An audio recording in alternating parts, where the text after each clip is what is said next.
भाग्यवान बताओ, तुम चाहती क्या हो? उसका गुरुजी अभी तक मैंने 5 साल हो गए, 2 साल तो कभी महीना कभी 2 महीना रही मेरे साथ, 3 साल से बिल्कुल अलग है गुरुजी।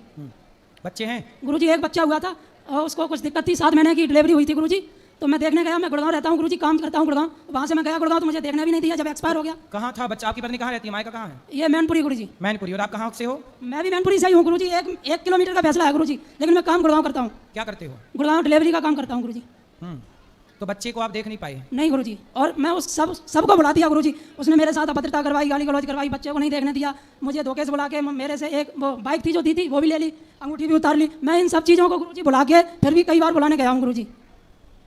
तो उससे आपने फाइनली ये नहीं पूछा कि तुम चाहती क्या हो, मेरे संग रहना है कि किसी और के साथ रहना है? गुरुजी उसका हमारे हिसाब से वो पैसा मांग रही है, कह रही है मुझे 5 लाख रुपए दे दो। काय के लिए? जो खर्चा हुआ है काय बात का खर्चा? शादी में गुरुजी, जबकि मेरा जेवरात भी ले गई सारा, और जो बाइक दी थी वो भी ले गई। शादी लगभग 2 लाख के आसपास की थी गुरुजी। वो 5 मांग रही है ब्याज सहित? जी गुरुजी। गुरुजी मैं बहुत दुखी हूँ। 5 लाख लेके वो कहाँ जाएगी? पता नहीं गुरुजी। तो उसके पिता को आपने नहीं बात की कि भाई अपनी बेटी को समझाओ? गुरुजी सबसे कमी यही है कि पिता की घर में नहीं चलती, माँ की चलती है, उसकी चलती है। अच्छा जी गुरुजी।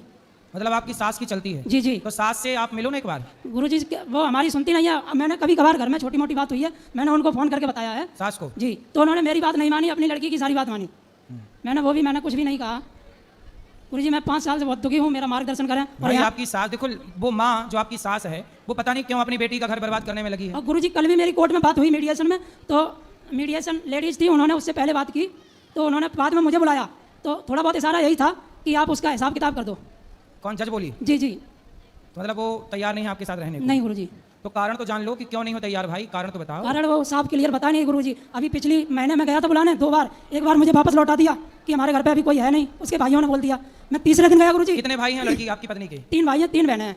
तो उनकी बाकी बहनें वो सही है? बाकी बहनें अभी छोटी हैं ज़्यादा, कोई 10 साल की है, एक 12 साल की ऐसे हैं गुरुजी। भाई सबसे बड़े हैं, भाई एक की शादी हो गई है। तो अभी और भी साली वाली आने वाली हैं क्या? किसकी गुरुजी? आपकी। जैसे छोटी साली अभी कितने साल की आपकी? एक 12-13 साल की होगी, एक 10 साल के आसपास होगी गुरुजी।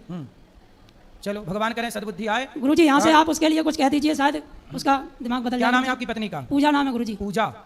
पूजा, आप अपने पति के साथ रहो और अपने सास की बातों, अपने माँ की बातों में ना आओ, क्योंकि विवाह के बाद आपका पति ही सब कुछ है।